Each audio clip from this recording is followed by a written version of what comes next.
Do you need to replace the battery on your Dell Precision 7670? Well, I'm going to show you how. You can also click on the top right of the screen to find this part, or tools, or additional help on our website, including written step-by-step tutorials with detailed images. Now that that's out of the way, let's get started.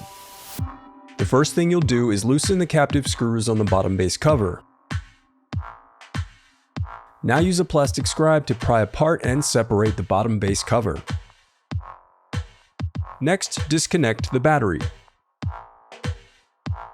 I also recommend sorting out your screws as you take apart your laptop. It'll make it that much easier during reassembly.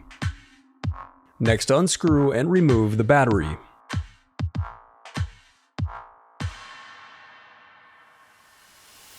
The reassembly of your laptop is as simple as following your steps in reverse.